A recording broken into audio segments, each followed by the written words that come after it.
Football ইতিহাসে এমন কিছু নাম আছে যেগুলো কেবল একটি খেলার সঙ্গে নয়, পুরো একটি জাতির স্বপ্ন, আবেগ আর ভালোবাসার সঙ্গে জড়িত। দিয়াগো আর্মান্দো ম্যারাডোনা, একটি নাম, একটি অধ্যায়, এক কিংবদন্তি। বিশ্ব ফুটবলের মঞ্চে তিনি শুধু একজন খেলোয়াড় ছিলেন না, ছিলেন এক শিল্পী যিনি বল পায়ে মাঠকে বানিয়েছিলেন নিজের ক্যানভাস। কিন্তু কেমন ছিল এই ফুটবল দেবতার শেষ দিনগুলো? কি এমন হয়েছিল যে মাত্র 60 বছর বয়সেই থেমে গেল এই মহানায়কের জীবন প্রদীপ? ম্যারাডোনার মৃত্যু কি সত্যি স্বাভাবিক ছিল, নাকি চিকিৎসায় অবহেলাই দায়ী? আজও সেই প্রশ্নের উত্তর খুঁজছে বিশ্ব। তার অংশ হিসেবেই চলছে বুয়েনোস এইরেসের আদালতে বহুল প্রতীক্ষিত সেই বিচার। আদালতে তার পরিবারের অভিযোগ, ম্যারাডোনার শেষ দিনগুলো হাসপাতালে কাটে খুবই নোংরা পরিবেশে, এমনকি সেখানে ছিল না তেমন কোনো চিকিৎসা সুবিধাও।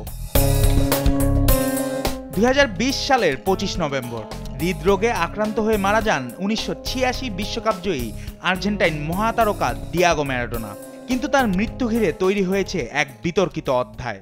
চিকিৎসায় গাফিলতির অভিযোগে আদালতে দাঁড়াতে হয়েছে 8 জনকে, যাদের মধ্যে রয়েছেন নিউরোসার্জন, মনোরোগ বিশেষজ্ঞ, নার্স সহ চিকিৎসা সংক্রান্ত একাধিক ব্যক্তি। শুনানিতে ম্যারাডোনার 2 কন্যার আইনজীবী অভিযোগ করেন, ম্যারাডোনাকে এমন এক রুমে রাখা হয়েছিল যা কোনোভাবেই একজন রোগীর জন্য উপযোগী ছিল না। আদালতে ম্যারাডোনা সেই রুমের মডেল উপস্থাপন করা হয়। সেখানে দেখা যায় মাত্র 1 মিটার প্রশস্ত বাথরুম, যেখানে হাঁটা চলার সুযোগ ছিল সীমিত। নার্সদের কক্ষ ছিল ম্যারাডোনার কক্ষ থেকে অনেক দূরে, অর্থাৎ কোনো প্রয়োজনে ডাকলেও তার সহায়তা পাওয়ার সুযোগ ছিল না।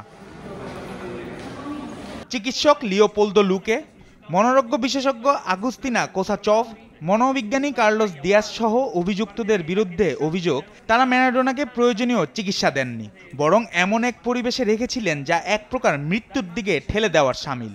ম্যারাডোনার বন্ধুদের দাবি, ন্যায় বিচারের মাধ্যমে অপরাধীরা যেন শাস্তি পায়। আমি আদালতে এসেছি ভীত ও দুঃখ ভারাক্রান্ত হৃদয়ে, ন্যায় বিচারের দুর্নীতির ভয়ে। আমি সেটাই ভয় পাচ্ছি, তবে আমি ঈশ্বরের ন্যায় বিচারকে ভয় পাই না। আমি আশা করি ন্যায় বিচার প্রমাণ করবে যে দিয়েগোকে মৃত্যুর দিকে ঠেলে দেওয়া হয়েছিল। এখানে শুধু লোকে এবং কোসাচোভ দায়ী নয়, এখানে আরও অনেকে আছে যাদের বিরুদ্ধে এখনো কোনো অভিযোগই আনা হয়নি। আমি চাই অপরাধীরা যেন শাস্তি পায়। আমার বন্ধুর মৃত্যুর জন্য কেউ যেন দায় এড়াতে না পারে।